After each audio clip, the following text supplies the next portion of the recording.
আসসালামু আলাইকুম। আজকের এই ভিডিওতে আমি আপনাদেরকে দেখানোর চেষ্টা করব আমাদের এদিককার ধানের জমিগুলো। আমাদের এদিককার ধানের জমিগুলোর কী অবস্থা সেটি আজকের এই ভিডিওতে দেখাবো। আপনাদের সকলের কাছে সম্পূর্ণ ভিডিওটি দেখার অনুরোধ রইল। আপনারা সকলে সম্পূর্ণ ভিডিওটি দেখেন। তো এখন আমি হাঁটতে হাঁটতে চলে যাচ্ছি আমাদের মাঠের ধানের জমিগুলো দেখার জন্য।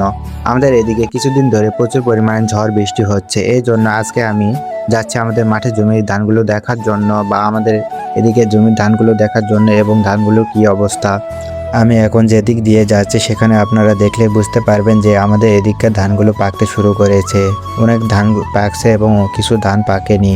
আজকের এই ভিডিওতে সেগুলি আপনাদেরকে দেখানোর চেষ্টা করব। তো যেতে যেতে আপনাদেরকে কিছু কথা বলে নিই, এটি আমার এক নতুন ইউটিউব চ্যানেল। অবশ্যই আমার এই ইউটিউব চ্যানেলটি সাবস্ক্রাইব করবেন। আর যারা ফেসবুক থেকে দেখছেন অবশ্যই আমার ইউটিউবে গিয়ে আমার এই ইউটিউব চ্যানেলটি সাবস্ক্রাইব করবেন। এখন আমি যাচ্ছি আমাদের মাঠের ভিতরে জমিগুলো দেখার জন্য। মাঠের ভিতরে জমিগুলো দেখাবো এবং কী অবস্থা সেটি বলবো।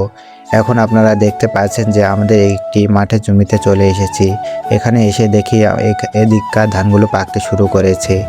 আর কিছুদিনের মধ্যে এই ধানগুলো কাটতে হবে বা 2-1 দিন পর এই ধানগুলো কাটতে হবে।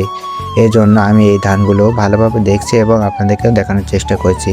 কিছুদিন পর আমরা অনেক ব্যস্ত সময় পার করব, কারণ আমাদের এই দিককার মাঠের জমি ধানগুলো পাকতে শুরু করেছে। এই ধানগুলো কাটতে হবে, এই জন্য আমরা প্রচুর ব্যস্ত সময় পার করব। তখনকার ভিডিওগুলো ইনশাল্লাহ আমি ফেসবুক বা ইউটিউবে শেয়ার করব। অবশ্যই এই জন্য আমার ইউটিউব চ্যানেলটি সাবস্ক্রাইব করবেন। তো এখন দেখতে পাচ্ছেন এগুলো আরেকটাই জমির ধান। এগুলোর ধানগুলো বের হয়েছে।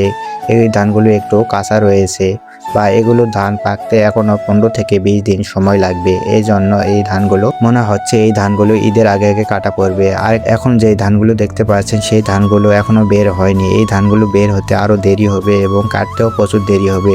এই ধানগুলো দেখে বোঝা যাচ্ছে যে এই ধানগুলো কাটতে কাটতে ঈদের পর বা 1 মাস সময় লাগতে পারে, 1 মাসেরও বেশি সময় লাগতে পারে, কারণ এই ধানগুলো এখনো বের হয়নি। কিছু ধান বের হচ্ছে, এই জন্য এই ধানগুলো ঈদের পর বা 1 মাস সময় লাগবে। তো আজকে ভিডিওটি বেশি বড় করব না। কিছুদিন পর আমাদের এদিকে যে ধান কাটাগুলো হবে সেই ধান কাটার ভিডিওগুলো আপনাদের সামনে শেয়ার করব। অবশ্যই আমার এই ইউটিউব চ্যানেলটি সাবস্ক্রাইব করবেন। এই ইউটিউব চ্যানেলের মাধ্যমে আমরা কি কি করি সেই ভিডিওগুলো আপলোড করা হবে বা ফেসবুকে আপলোড করা হবে। অবশ্যই ইউটিউব চ্যানেল সাবস্ক্রাইব এবং ফেসবুক পেজ হয়ে থাকলে ফলো করে দিবেন। তো আজকের ভিডিওটি এই পর্যন্তই। পরবর্তী ভিডিওতে দেখা হবে ইনশাআল্লাহ। আল্লাহ হাফেজ।